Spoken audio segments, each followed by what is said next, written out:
So, guys, this is a little bit of a pre-show pep talk to myself. I don't know if I'm going to include this in there, but so tonight's episode is one of the first interviews that is for my Git list with Erin McGathy. I couldn't be more pumped about this, and but I'm also nervous as fuck, dude. Like oh my god, it's ridiculous how queasy I am about this. I didn't expect like the yes that I got from Erin when she said she would, when I asked for the interview. And oh god, it's now that it's like I've been cool about it all fucking day, and now that we're like a minute before it starts, nervous as fuck, dude. I don't know. It's crazy. It is for sure crazy. I don't know protocol here because it's set up for 10 o'clock my time. I don't know, like, do I message? And I don't know how Skype works, like if someone doesn't accept the message. That's when we pop open the old email and see if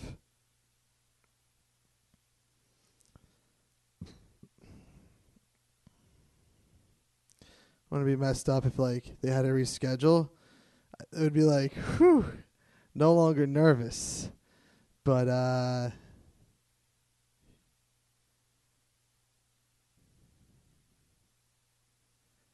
so I guess with their a question mark, you can't tell if they're online. So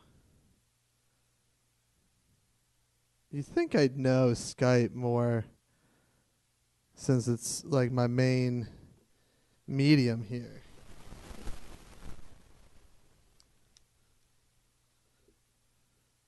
This is the first one that I've got notes for. Just for the intro, though. Just for the intro. And I was nervous for Jason Ashley. The first time that we interviewed Jason Ashley, I was pretty nervous, too. And it turned out all right. I mean, we're like good pals now. We chat outside of podcasting. I think I'm gonna wait till like 10:02, which is another minute to send a message because I don't know how it works. Oh, shit. She just signed on. Is it like super crazy stalker if I like, as soon as she signs on and accepts my details, I say, hey, how's it going? Okay. It's now or never, guys. It's now or never. All right.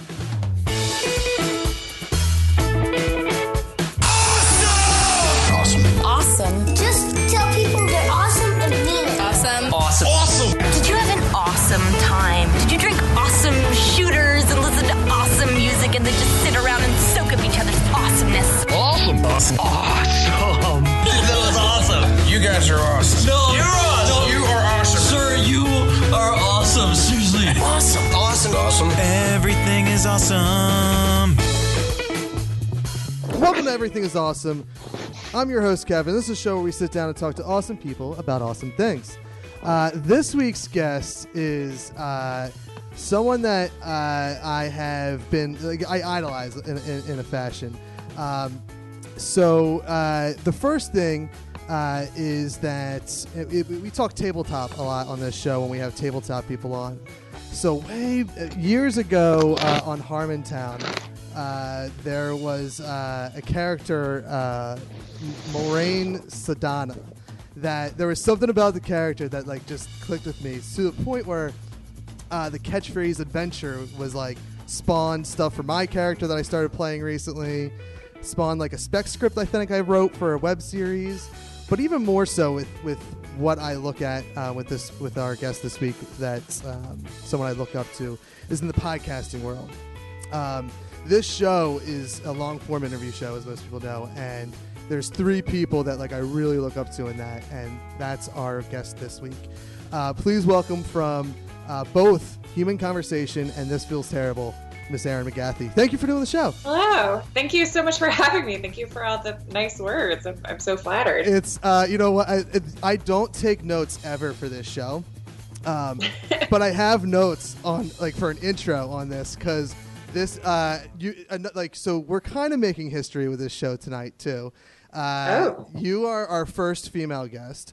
You're also, which really doesn't matter, but you're also the first person who's was on my Git list. I have this show started off as 3 years ago. I started developing this podcast as let's do a podcast about podcasts where I talk about podcasting. And I realized that, and at the time I was naive. I thought the podcasting world wasn't big enough to not big enough. I didn't think I would be able to fit into the community to get other podcasters, small or large. But doing this show, I've learned that that's very different. But still, I have a Git list. I have my list of people that I know I can probably get, and then the Git list, which was I'll be devastated if this person says no. And thank you so much. Yeah, you're making me feel great. I mean, go on. Good. Yeah. No, this is what this show is about. It's to elevate you. And yeah, sure. So that was so when I sent you the email, I said to myself, this is a mistake. I should have practiced emails on people that I wanted, but if they said no, it wouldn't be a big deal. And yeah, just I for This Feels Terrible, I'm more of a recent listener. I went back to your back catalog a little bit and listened, but long form interview, I tend to enjoy more recent stuff.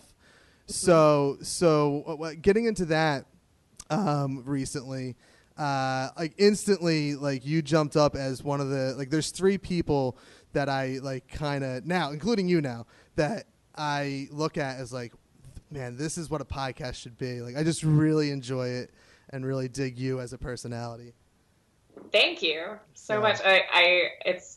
It's such funny timing, you giving me all these compliments, because I'm very much in kind of a self-conscious era with my podcasting, and yeah, that's super super nice. Also, with asking people to do the show, that causes me so much anxiety, and I thought you did it so well. I mean, I responded, obviously. Yeah.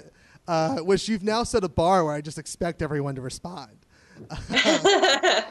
No, but it's literally before we connected on Skype here, I at that 5-minute countdown, I was all of a sudden I was just holy shit, this is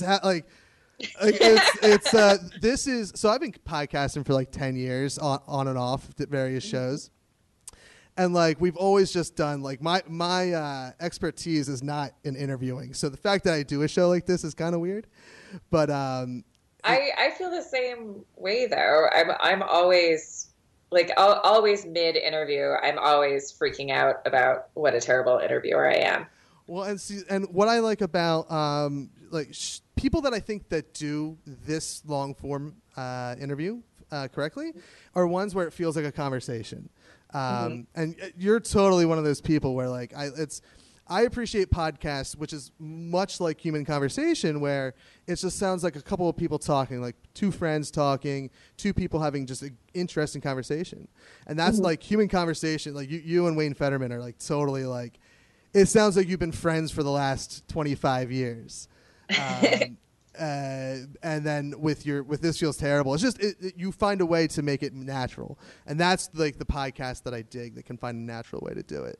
So well, thank you. Yes. So let's get to the point of the show, and that's kind of your origin is kind of where I like to go, and I kind of always looked at you up until I went to your website recently as a stand-up comedian, but I really liked how you phrased that you consider yourself a live performer and podcaster, which is that is great. Like people that say I'm a podcaster, like that's what I do. Like that's so great because we're finally in that age where it's recognized or getting recognized as a legitimate form. So where did like the passion for live performance start? I assume it didn't start with podcasting since that's only been around for about 10 years. Yeah. Passion for live performance. I mean, when I was a kid, I really wanted to be an actor. And I was a really weird kid. So I wasn't cast in many productions, and my family moved around a lot. So my outlet was mostly like by myself, reading plays by myself. And then when I was in high school, we started doing like my drama teacher did like a few days just on improv, and suddenly everything kind of clicked for me. And then I was like, oh, I want to do comedy. And I was obsessed with improv. And so I leaned into that, and I went to college and I studied acting, but then I dropped out to work at an improv theater. And then I moved to LA to do UCB. So then I did the UCB and iOS. And I've also I've always loved broadcasting. And when I was a kid, I was obsessed with radio plays. Oh, yes. Yeah. And with, which is something that I always I'm always playing with doing like radio plays with my own podcast. In fact, I've recorded things and then just trash them because I'm like, oh no, this is bad. But I mean, that's really my ultimate dream, is to do like a super ego sort of thing. That's crazy. I like with broadcasting. I kind of have a similar background where I would say probably at this point I'll be 32 this year, so we'll say 16 years ago or so. I will also be 32 this year. Yeah, this is going to make me sound like a creepy stalker, but obviously I was looking online just to get like I'm a fan of like not knowing anything, which is hard to do, especially with someone like you who is more out in the open, and I'm also a fan of. So I naturally just either read about you, listen to your podcast, whatever it is. So I was looking, and because I know from just basically listening to you on various podcasts over the last few years, I was like, I think we're around the same age. So I verified that today, just for my own, I guess, stalkerish reasons. When's your birthday? July 13th. Oh, okay. Very soon. Yes. I feel like I finally hit the point where it doesn't matter anymore. Like 30 was like, okay, this is cool. What do you mean doesn't matter anymore? Like before every age was like, was a big milestone? Well, I guess no, not milestones, but like I kind of always made it a big deal. Like save for like there was a period of like maybe 3 years in my mid to late 20s where like I was just super depressed. And like just like I was like, oh, who cares? I'm turning 25. I'm just gonna kill myself. There's nothing to live for, man. Yeah, I think it's like mourning the fact that you're not going to be a wonderkind, because I think that everyone kind of thinks that they're going to be a prodigy at whatever they're doing, and then when it's like, oh no, I'm not. Anyway, and you don't want to be a prodigy anyway. Yeah. Well, and like especially for me, like I found out when I got happy again was like I kind of everything happened at the same time. Like I met who's now my fiance. We have kids together. So like that. Yeah. Well, now you're making me feel like garbage. Now. Well, I mean, kids multiple. How old were you when you started having kids? I mean, that's I'm happy for you. My son's 4.5, so 4.5 years ago. So 27-ish. Man, this is going to sound like a weird sentence out of context, but I love 4-year-olds. That's going to be isolated for the beginning of the show. No, yeah, you know what? There was that awkward 2 to 3.5-year-old phase where he was a complete dick and like not terrible twos, like something worse. Like he acted like a teenager, and now he's like his own person and like has his own. It's funny because it's funny if you asked me 4.5, we'll say 5 years ago, like with the pregnancy 6 years ago, we'll say I would have said I'm gonna wait till I'm 35 to have my first kid. I'm gonna maybe have 2, and that's it. And now it's like I love it. I want 4 if not more, but so it's crazy. Like what I don't know. younger Kev would be shocked at what I am now. That's always I wish I had $1 for every time an older woman who's had a kid, not older as in old, but like older than me, has pulled me aside and said, "Hey, like if you wait till you're ready, it'll never happen." Like like a mysterious witch always re kids like you should do it. You have to do it soon. Well, and that's like, like, what they say. It's like no one's ever ready, right? Yeah, exactly. And like when we were discussing like the first one, spoiler alert, not planned. But the second one was, and like we were discussing it, we are talking about like let's figure out money, and then like after talking about that for like a couple of days, we said, listen, if we keep thinking this way, we're always going to find a reason why we're not ready. Like there's going to be something. So do it and figure it out. Like Fast and Reckless, let's just do it. So that's, and now we're at a point where like, well, we got one of each. So we got a boy, we got a girl. That's the best. Yeah, like it's like I want another one. I want 2 more, but like if we can't have 2 more for whatever reason, like now we can think about money. Now we can think about like, let's be responsible parents and not like make our kids' lives shitty because we just want to have so many babies. Yeah. But that like all that kind of happened around the time where like 27, I finally was like, you know what? I think I want to be in the entertainment industry in some fashion. Like I had been podcasting for probably 6 years at that point. And I was like, I think like I'm a huge Kevin Smith fan. Mm-hmm. So like he's one of the other idols I have in the podcasting world, but more so like even in the film world, like I mean, he's a fat kid from Jersey. I'm a fat kid from Philly. I could probably do this, and it's something that like as I be a responsible adult I work on. But that all kind of happened. That pulled me out of my depression, and I don't know why that. Oh, so I was a late bloomer in finding out like what I wanted to do. Like most people, yourself, it sounds like you knew pretty early on. Like, yeah, I think I want to be in the entertainment industry. Me, I waited until being alcoholic for a year or 2 to figure it all out. I don't know. I mean, I feel like I'm still zeroing in on it. I mean, entertainment industry is such a big, sweeping thing. Well, and I use that term purposely now because there's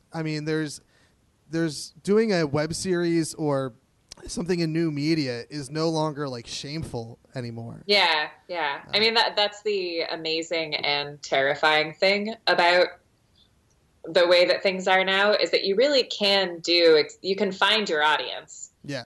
And you can do exactly what you want to do. But because the options are endless for how you want to like share your art, it's really daunting and scary. Yeah, and I've always fancied myself as a person that's like very pro indie, and I used to use that term for music because a lot of the podcasts we did were like we tried to be broadcasters, so we tried to like kind of be like your Howard Stern or other radio morning kind of DJs, but like mix in some music and local. We were all about local or indie to kind of broaden horizons outside of Philly, But now, like 10 years later, it's more about like, well, there's indie authors, there's indie broadcasters, there's indie filmmakers. Like, everything is indie now, and I'm a huge fan of that.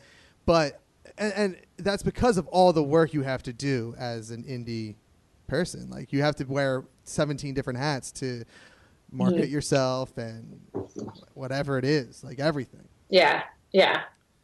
So it's crazy and exciting.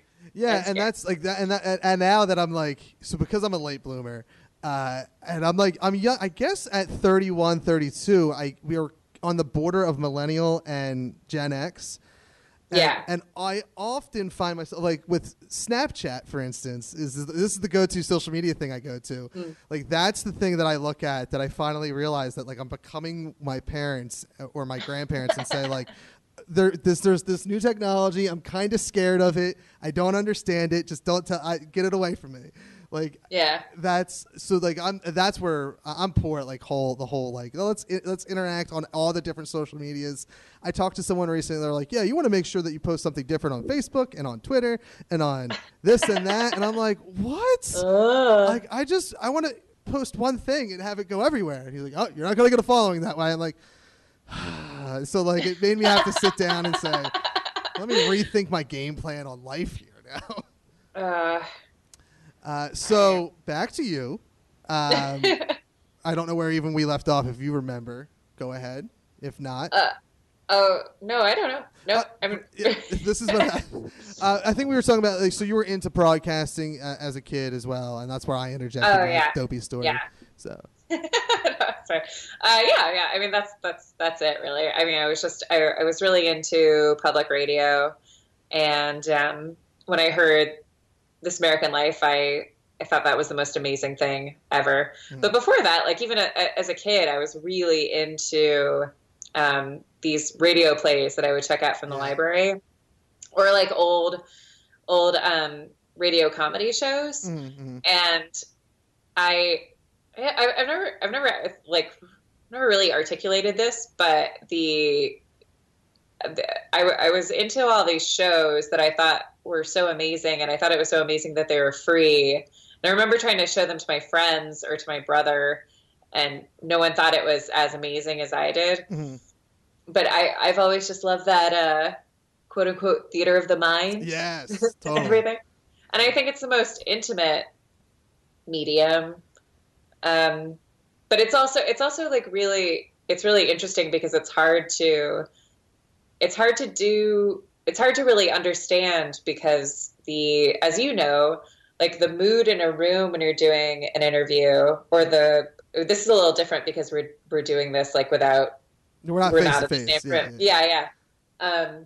But I find always, like, sometimes interviews that are terrible that I think are terrible, that they're then the best, and the ones where I've had the most fun, like they come across as sarcastic or something else. But I just think it's such a fascinating, amazing thing that you can take. You could take people with you. That's why I feel like I can compliment my own podcast, Human Conversation, because it's not just me, and there's zero effort that's put in it. It's just me and Wade Futterman talking about anything. And we made that show just because that's my favorite kind of podcast, is just sitting in the back of a car with people that care about each other, talking to each other. Yeah, that's how I totally, that's how I started off. Like, it was something, I guess, going back to when I was 16 and like really digging radio. There was like in Philadelphia, the big rock station, now that's sports, but it was YSP, and they were holding like a contest to be a radio show host. And me and my buddy were like, "Oh, we can totally do that," and we never did it. Of course, we just never did. But like the whole concept of our original show, even though it was like be broadcasters, like at the end of the day, it was just broken up segments of us talking about what we wanted to talk about, whether we had a microphone in front of us or not.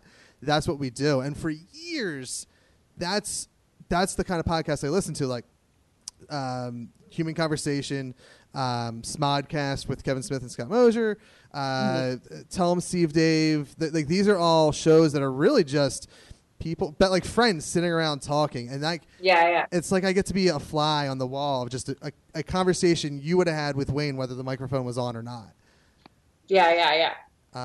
So that's how I started off, and then that kind of like I don't even listen to music anymore. Like not that I ever was a music person. I was always more into talk radio, or like there was an era in the 90s that I'm very ashamed of, the Spice Girls era. That was like my huge thing. And don't be ashamed of that. That is totally fine. There is, oh God, you don't know the level of obsession though. It's luckily in previous podcasts I've discussed this, but like somewhere it's been lost over the last couple of years. There's a 3-inch binder. Oh my God. that is just like essentially a scrapbook of my obsession with Spice Girls. I owned the VHS movie Spice World. No, it gets worse. I had 2 copies of it. Oh my God. Why 2 copies? I think I bought one. You lost one, and then you're like, "Oh God, I got another." Yeah. Someone gave me one as a gift, or maybe 2 people got me. Yeah, I got 2 copies. I may have bought one, but I definitely received one as a gift. And I said, "Well, I'm not going to take it back because like it's Spice World and it's awesome."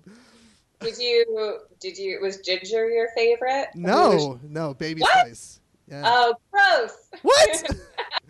No. Ginger was No, my I'm just- second. Ginger was my second. No, I'm impressed is the wrong word, but I'm surprised.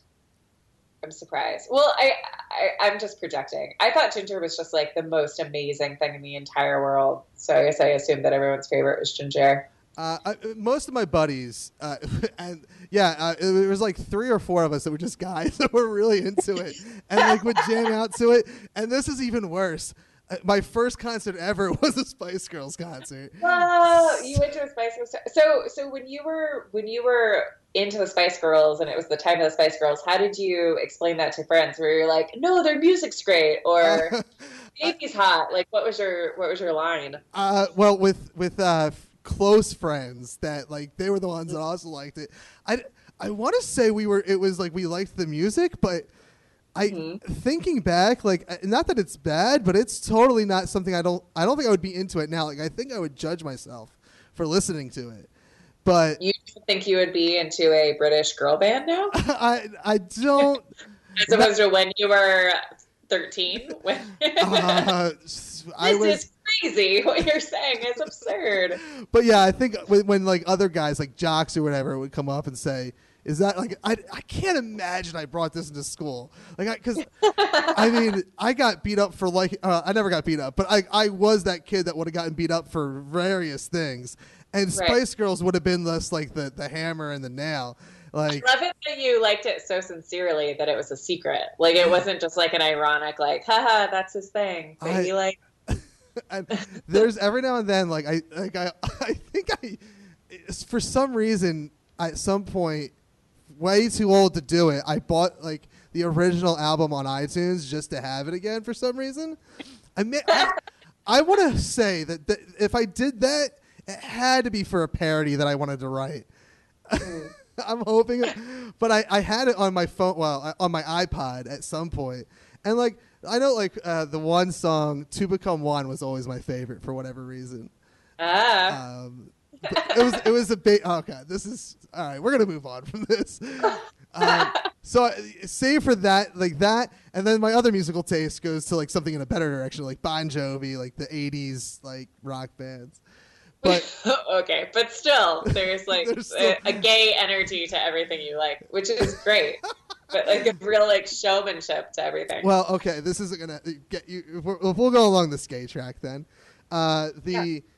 So I think this has to do with having kids and being older, but like now, like I cry at everything, like at a drop of a hat. Like I'll watch something that's just somewhat emotional that like probably. That a 30-some-year-old man shouldn't be crying at, like for instance, the Muppets movie with Jason Segel. The end of it, Kermit has. I don't know if you saw that movie. I saw it. I have. Yeah. Okay, so the end of the movie, Kermit has his little speech, his little rally speech, and literally, we're sitting there watching it in the theater. My son, I think, was in womb at the time, so I don't know how he got away with it. But my now fiance looks at me and says, "Are you crying?" And like there was something about Kermit's speech that was just really like, I feel you, man. So that's my life. You can so if there's no camera on right now, but I just imagine a lot of judgment on the other side of this conversation. What? No. I got slightly distracted because there's a bong that kept on happening on my computer, and I was trying to fix it. But I heard what you said. I cry at every Muppet thing. Oh, really? All right, I'm not alone in this. All right. Oh no, not at all. No, I love the Muppets, and I was very pleased. I have a boyfriend who's from Ireland, and like I live kind of near the Jim Henson Studios, and I was very pleased when he was like really excited just to like stand outside Jim Henson Studios. We swap a lot of like very nerdy Muppet facts and sing Phenomena just walking down the street. So I hear you. That's fantastic. Yeah, I don't know what it was because I wanted to. I guess Muppet Babies was probably the biggest thing I was into when I was a kid. Really? Yeah, Muppet related. Yeah, like I don't really. I guess the Muppet movies too, like Take Manhattan, and I guess I was a Muppet fan when I was a kid. Did you see did you see the Muppet Show? Because like when I was a kid, because we're the exact same age, Yeah. the Muppet Show was they played it on Nickelodeon like during the day. Yeah. I did watch it. Yeah. Yeah. That was because Nickelodeon was like at some point the only thing I watched because it had all the awesome shows. And this is something like now as a parent, like I kind of judge my own. Like my every now and then my son wants to watch SpongeBob, and like I'll sit there and watch it with him, and I'll say this is a lot like it's just a less crude version of Ren and Stimpy. Yeah. And like I'm thinking back to when I watched Ren and Stimpy, and I'm like, it was crazy. Why was I allowed to watch this? I think like it's such a brilliant cartoon, and the animation is amazing, but it's so scary. It's so crazy that that we were allowed to watch that. There's no way that in 2016 they would show that. No way. No. And do you remember when they brought Ren and Stimpy back on MTV? Yes, I do. I think it was 01. So we were on the cusp of adulthood. And all I remember from that is like, all right, Ren and Stimpy's coming back. It's going to be great. And the only thing I remember is Ren standing behind Stimpy saying, screaming, I'm the pitcher, you're the catcher. I'm the pitcher, you're the catcher. And I'm watching it. I'm like, this isn't Ren and Stimpy. Like, I guess I don't know. Maybe I just forgot what it was about. But like, whew, it was bad on MTV. Yeah. I remember like, because I think everyone, maybe not everyone, but I feel like most people have like a cool uncle. Yeah, most people. Like there's like a lame uncle, and then there's like a cool uncle. Yeah. And I have an uncle who's a record producer who's just like really cool. And when I was a kid, he got me for Christmas, he always got me the coolest presents. He got me a paint palette telephone, and I wasn't allowed to have a telephone, and my parents like put it in storage for 5 years before I was allowed to use it, but it was like the coolest gift ever. Anyway, he was really into Ren and Stimpy, so I would watch it, or I would try to watch it because of him, but it scared me. Like he like even at like 12 or 13 when it shouldn't have scared me, like I can still hear the theme song in my head and just like scrambling for the remote, like, no, please, I don't want to be scared. That's fine. And go ahead, I'm sorry. I was going to say same with Are You Afraid of the Dark? Oh, that was a great show too. I don't think. Yeah. I don't remember any like. I can say for without a shadow of a doubt, Ren and Stimpy was never like, oh, I'm scared. But maybe Are You Afraid of the Dark? I don't really see that show. I don't remember. I used to. There was a brief period of time where I wrestled and I hit my head a lot on various objects. So I don't. I have a poor memory when it comes to my childhood. Oh, jeez. That's such a tragic thing to just throw into a conversation. No, it was.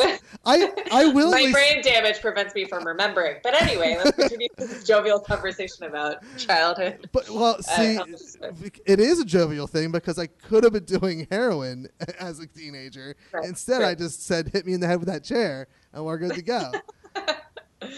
Perfect. Hey there, it's Kev. Just taking a quick break from the show to thank both returning Super Friends and new Super Friends to the show. You guys make it possible for me to sit down and talk to people like Erin McGathy. Y'all stepped up to make this possible, really. And hopefully you guys continue to help support the show. All I'm looking to do is have awesome conversations with awesome people. And Erin McGathy was like on a list that I never thought I'd get, and I did. So hopefully I can get more of those type of people on the show. That would be fantastic. I have a lineup of people on the show. I record interviews almost twice a week, so we have a lot of interviews coming down the pipe with interesting people and interesting conversations. What we're going to get to here next in the show, just with Erin McGathy here, is about Ireland. So get ready for that. This is my favorite part of the conversation coming up. And I just wanted to interrupt the show briefly just to thank everybody. Thank you guys. Thank Erin. Thank Potty. Everyone involved if you guys can't tell, this is definitely a highlight for me. I really enjoyed this interview.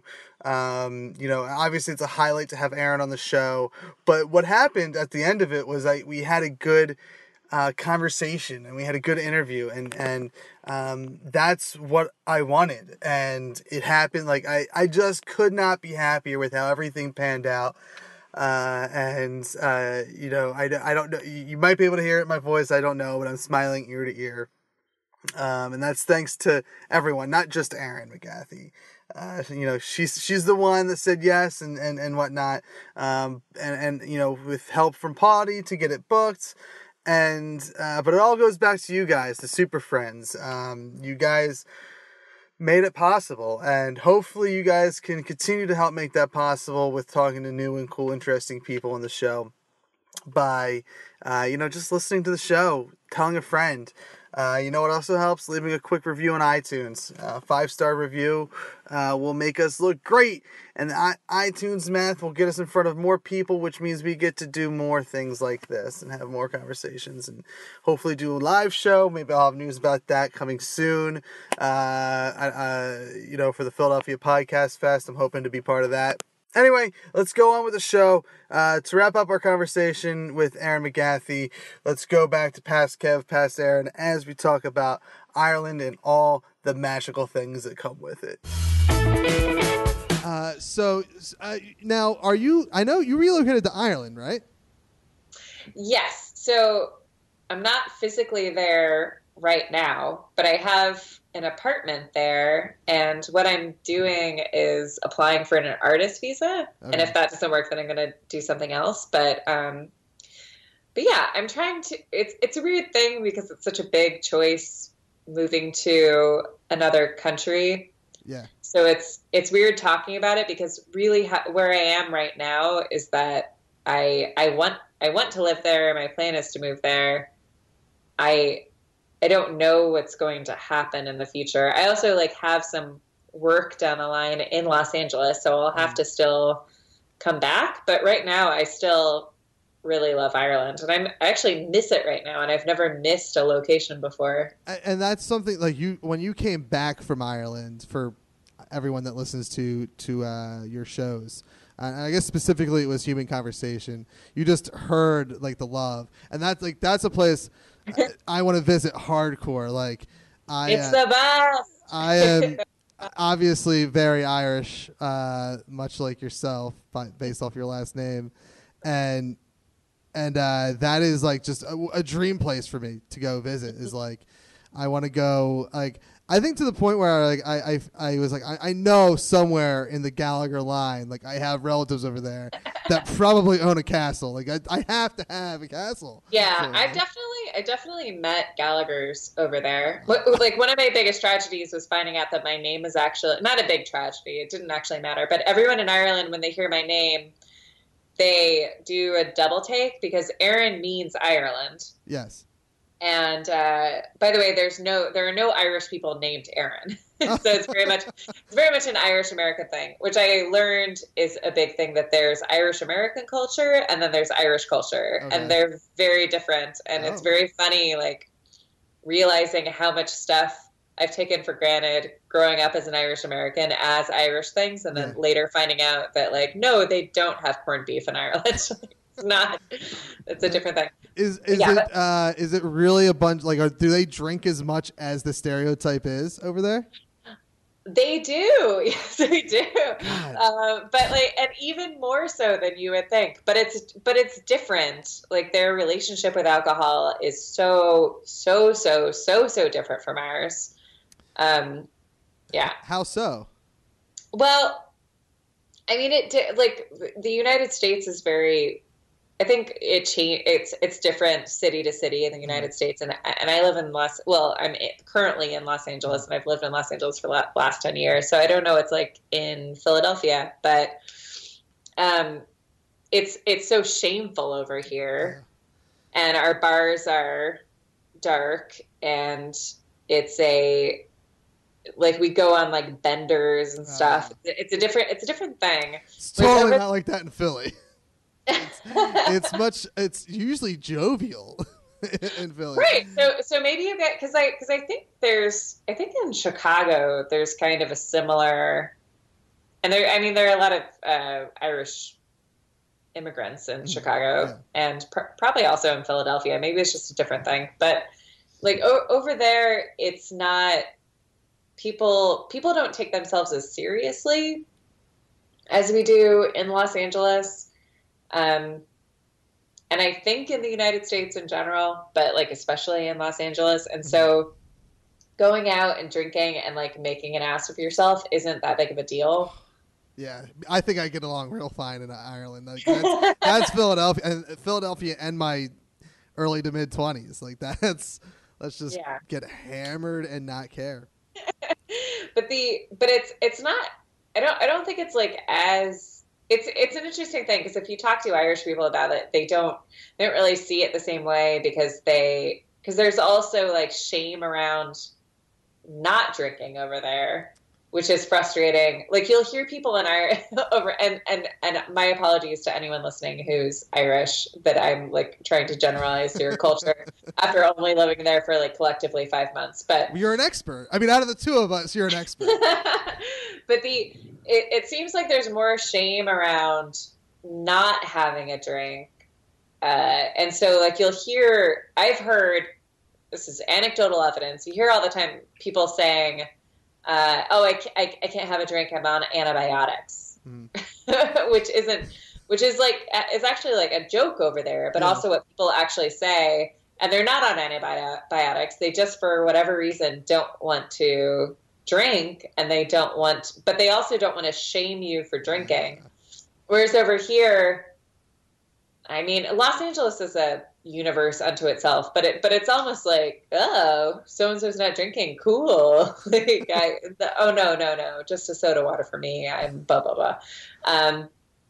And in Ireland, there's a whole culture, or there's a whole notion of notions. Like, you're not meant to have notions. Like, who do you think you are? Like, relax. Like, you don't just, if you want to have a drink, have a drink. Yeah. So it must be very hard to be an alcoholic in Ireland, but there are still people that are sober and everything. It's just different. That's I know, like my dad's side of the family, like they visit often, and I'm always jealous. And like that's something I've talked about with the fiance. I was like, I want to go to Dublin. Like I want to go visit Ireland and see everything. And she said, you have a 4-year-old and a 2-year-old. They're gonna hate every minute of it. They want to see Mickey Mouse. So it's like, I have to wait a minimum of 10 years to go visit, like take a family vacation. They go apart. Well, and I disagree. I think kids would enjoy Ireland. Also, you can take kids into pubs. That's an actual thing. That's amazing. This is not to disagree with your fiance, but to maybe open up your idea about Ireland. My favorite memories as a kid are exploring like a forest, or hearing stories about fairies. And in Ireland, like there's so much, the countryside is so beautiful that I think it's pretty exciting for a kid, because it's so green and it feels so much like you're in some sort of enchanted place. And on top of that, the people who live there like believe it's an enchanted place, and they actually, like, my boyfriend says he doesn't believe in fairies, but he won't do certain things because he doesn't want to upset the fairies. Wait. Okay. Can we elaborate on? So there's religion's not the right word. There's a belief system in fairies, like that they'll. Okay, so fairies are a big deal, and it's not fairies like you'd imagine, like a little pixie fairy. Okay. Like fairies are all different kinds of things, and the idea with fairies, according to Irish folklore, is that when God was fighting the devil, and the angels had to pick sides, there were some angels who decided to side with God, and they remained angels. And there were some angels that decided to side with Satan, and they became demons. And there were some that were like, and those are fairies. That's me in that equation. If I had it, I'm just not going to fight. And so they have all these different powers and folklores. Like the leprechaun is a fairy, and there are all these different things. Like there's a fairy. Oh God, if my boyfriend listens to this, he's going to be so frustrated with me because we've talked about this so many times because I've made him tell me about so many stories. But for example, there's a certain fairy that is the fairy. He's like a trickster fairy. So if you're out drinking and what he'll do is if you're out drinking and you need to come home to your wife, like your intent, Kevin, is to just go home to your wife, but he instead knocks you out and drops you in a bush somewhere. And then you wake up in the morning and you're like, that fairy. So that's a thing. I feel like that one is just a convenience. Oh, well, absolutely. But I'm just saying, like, this is like part of the culture. That's fantastic. Yeah. I would study. Like I'm gonna go down a rabbit hole now over the next few days just to. I'm speechless. Oh, it's very cool. Like if you're into tabletop games, it's really exciting. Like you've heard about the banshee. Yeah. Right. Okay. So if you hear the banshee, that means that someone around you is going to die. Like that's a what thing. I know. Like yeah. And like my boyfriend, whose name is Potty, which is short for Podrig, when he was growing up, like would hear like, the wind whistling because he grew up on a farm in Limerick, and he really thought that someone nearby was dying. Like that was a thing. And he, growing up on a farm, blessed, like every May on May Day would bless the fields with holy water to keep the fairies from fucking with the fields. I feel like if I ever, like when you met Potty for the first time, did you just ask him to tell you stories? Like I would sit there with my chin in my hands just looking at him as he tells me, like I would want to know every story. Not when I first met him. I actually, like when I went to Dublin for the first time, I went to this dinner, which was hosted by this storyteller, and I forget the Irish word for storytellers, but this is also a thing, is like they're great at telling stories, and they're also by capita so funny. They're just like everyone in Ireland is really funny, which is why doing comedy in Ireland is extra fun and extra challenging, because everyone's like, I'm funny. What's your deal? How does that feel as a performer, like doing? Because you've obviously done most of that in the States at the very least versus in Ireland. Is that like, do you have to perform differently? No, actually, like performing in Ireland is like performing in the best alternative comedy venue where all the audience sees comedy all the time. Okay. Like everybody is funny enough that you don't have to do broad stuff. Like they wouldn't want you to do super broad jokes or like club jokes or whatever. They'd be like, well, we've heard this. Like they want you to be kind of weird. I mean, Ireland's great because it's a real like underdog country, and that attitude permeates everything. So, I mean, they'll let you know if you're not funny. I mean, I'm still figuring it out, but by and large, it's way more fun performing there. But I mean, I don't know. I also like really identify with Irish culture and stuff. So I don't know if that's just me. I feel like in another life, like I need to, like I would be living in Ireland. Like this it's and you made it sound like a cool place to live before, and I've always wanted to visit. But you're really selling me on Ireland. Like there's a serious conversation about going to Canada if Trump is elected.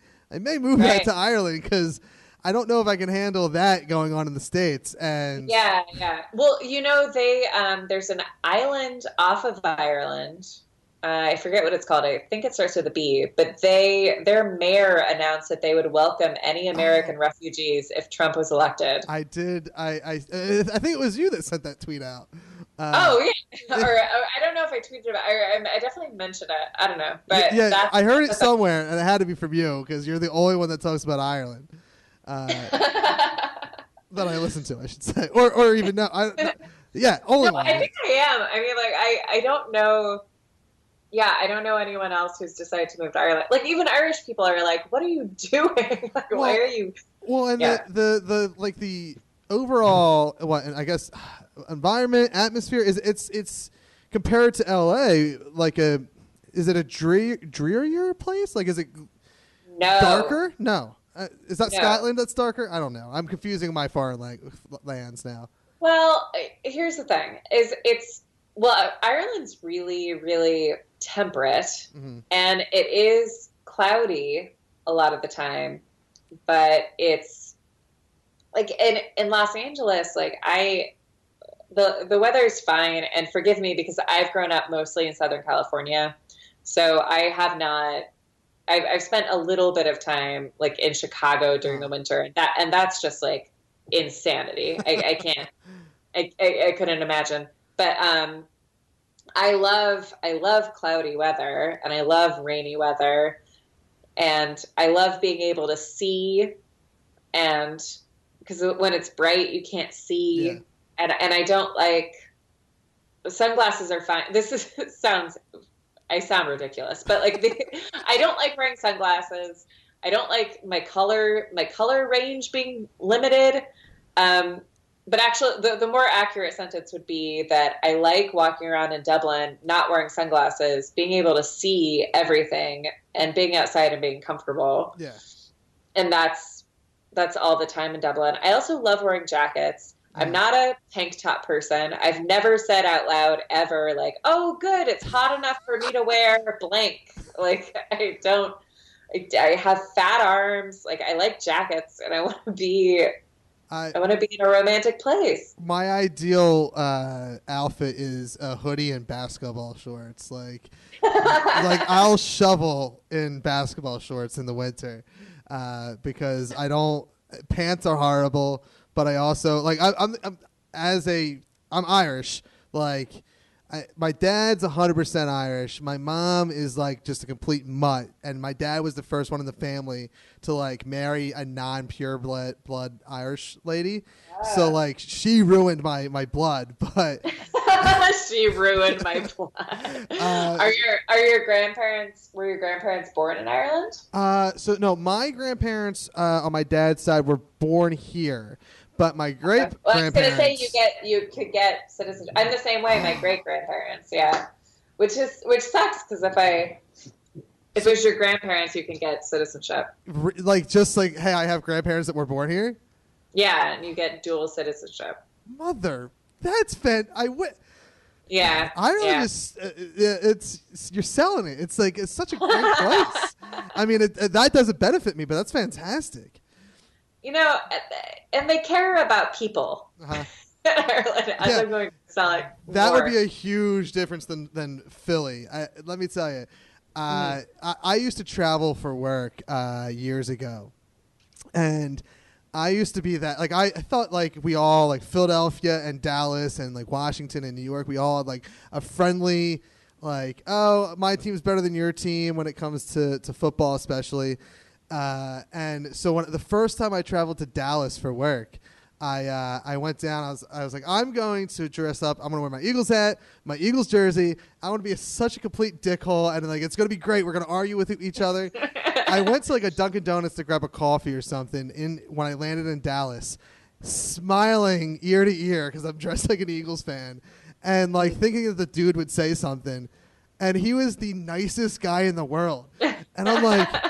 We really are assholes. Like, no one from Dallas would come here like this. Like, I'm the asshole. Yeah. Right now. So, like, that's the difference. We may have the jovial drinking like Ireland.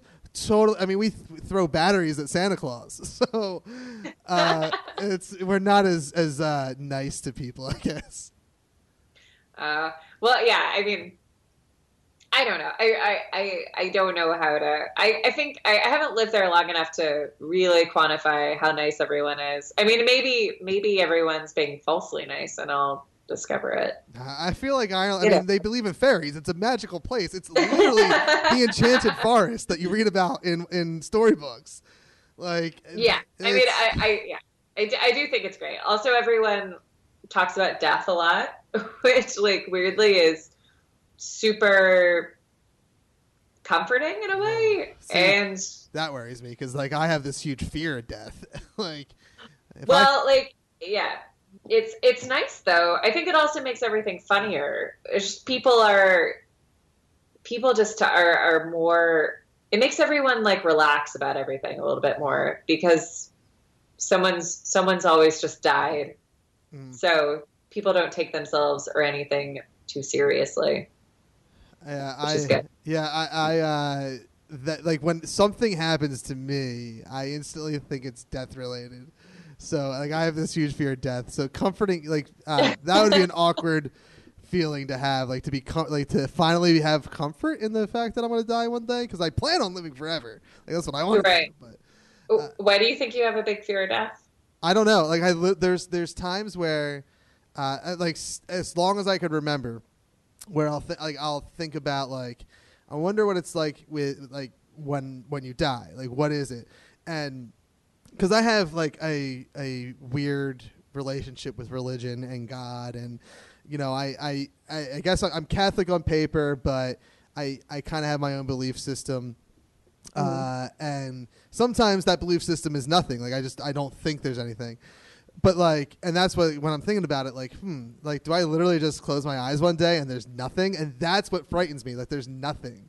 Like, I'm just there's no consciousness. It's just all like you go to sleep and have no dreams forever, and like that frightens me because I guess I don't know. I have I guess I have this like fascination with like being not the center of attention, but like almost the center of attention. Okay. And like the fact that I mean I would be for that day that like everyone's celebrating my death, or I guess mourning my death. Not be weird if they're celebrating it. But like say so after that day, I'm no longer the center of attention or near the center of attention.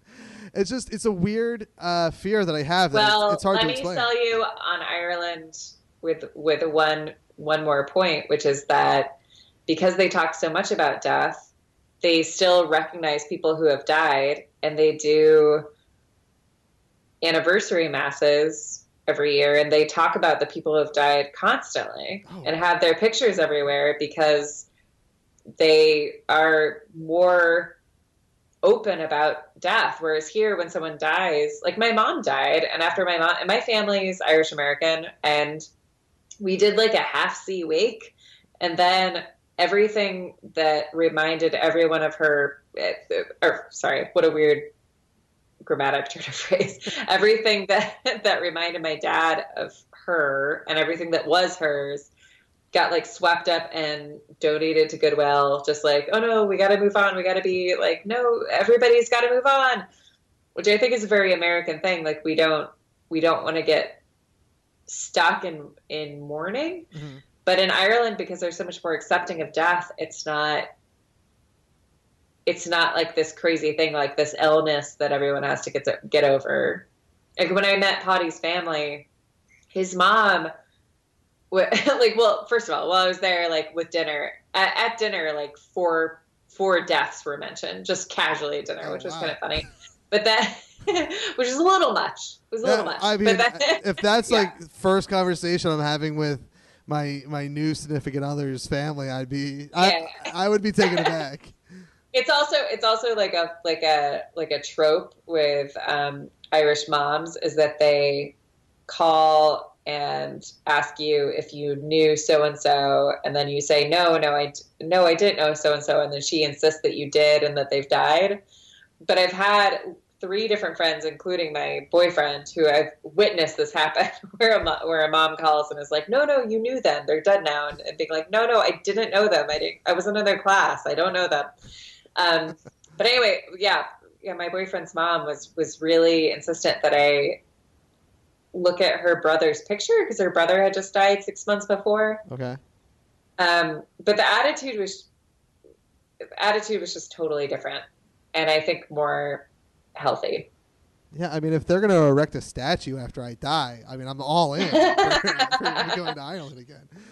I mean, you grew up Catholic. Do American Catholics do anniversary masses? So I grew up. I mean, I didn't go to. I went to church every week for a limited time, and I don't think so. Like from what I remember, another kind of thing that I blocked out from the chair shots is that era of my life because I was never really into church. My problem with religion was like the force, like the idea you had to go there, otherwise you're going to hell, or just Right. little things that like, I mean, I can literally talk to this guy anywhere that I'm at. Like, why do I have to do it here? Or gal, guy or gal. So I don't know. I don't think we do. And if we do, it's certainly not in my family. Because if someone said, let's celebrate someone, like, I mean, at most we celebrate by visiting graves.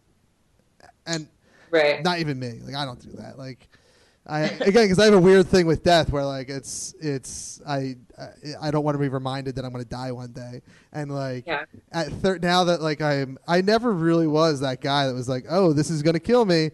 Like I was pretty reckless as a kid. Like drink, like I used to, like, no one should do this. Don't do this, kids. But like I used to drink and drive on a regular basis. And like so many stupid things that I did that could have killed me. But now, like at 31 going on 32, like just even the thought of death, like I'm just like now, or like I get a paper cut and I'm like, I think I might be dying.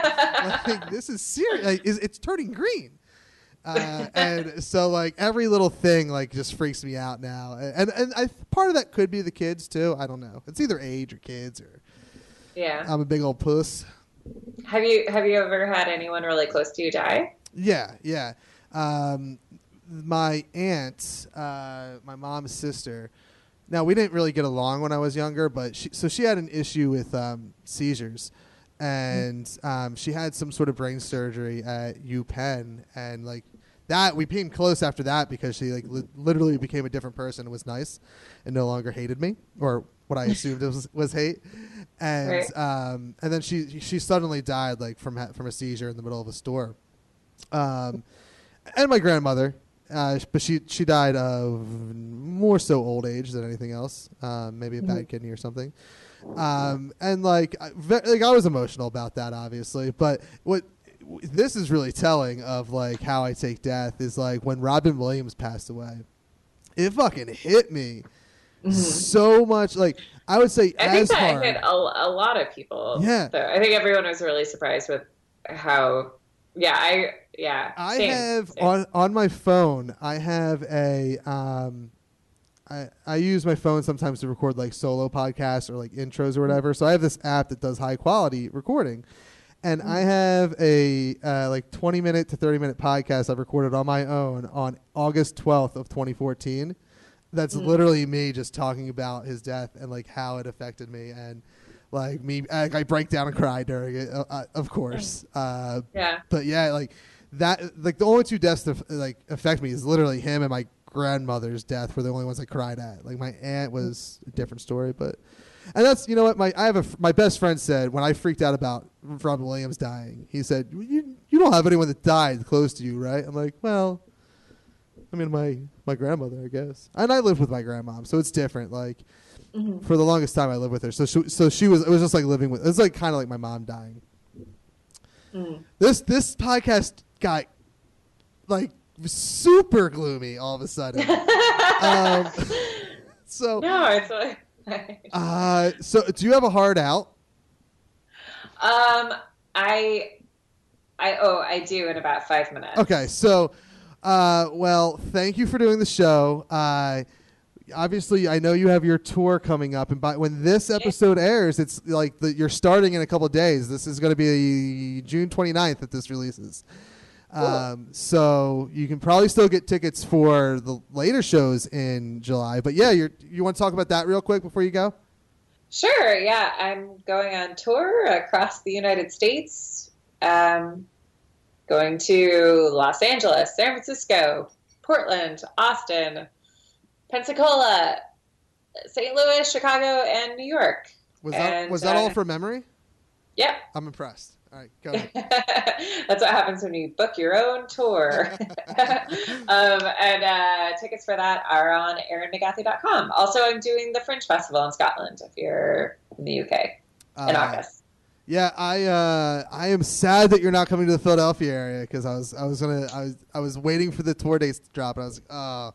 Oh man, I was very close to booking a Philadelphia date. Ooh, see that Philly, you lost out. You lost out. All right. Next time, I'll do another tour. Next time. Awesome. I will be there, guaranteed. Thank you for doing this this podcast and this interview. Thanks for having me. What at Erin McGathy on all the social medias, I assume? Yep, that's easy. Thank you for doing the show. If you ever want to do it again, please let me know or have Paulie let me know. And I would love to talk to you again when you have more to say. I'm sure we do. It sounds like we just scratched the surface, I feel. Yeah. So thank you for doing the show. You can check out Erin, as we said, on at Erin McGathy on all the social medias, erinmcgathy.com for all the tour dates for This Feels Terrible Live. And you can find this show on Twitter at Real Awesome Pod. You can find me on Twitter at HHWST. So for Everything is Awesome, I'm Kev, and we'll see you here on awesomepodcast.com. Everything is Awesome is produced by Crude Humor Studios. For more information about the podcast, please visit us online at awesomepodcast.com. Or if you're interested in advertising on the show, please email us at advertising@crudehumorstudios.com. Stream and download all episodes on iTunes. While you're there, please consider leaving a 5-star review. If you're a fan of the show, please let us know by following us on Twitter and Instagram at ThatEntertains. Guys. Holy crap. I just like talked to one of my major gets. The butterflies are now gone. I drank a little bit during that to help me get through it. Erin was wonderful. Oh my gosh. Again, I don't know if this is something that I'm going to include in the podcast, but it was so much fun. So much fun. I'm so happy that everything pound out good. Pound out good. So, see, you have kids, you drink and you get a little sloppy. I'm so happy that everything turned out good. Yeah, that was a lot of fun. If this makes it into the podcast, again, thank you, Erin. It was literally a dream come true to sit down and talk to you. So now that's just two more I got to get. Kevin Smith and Aisha Tyler, I'm coming after you to do some podcasts with you. Oh, so much fun. All right, I'm going to end this now.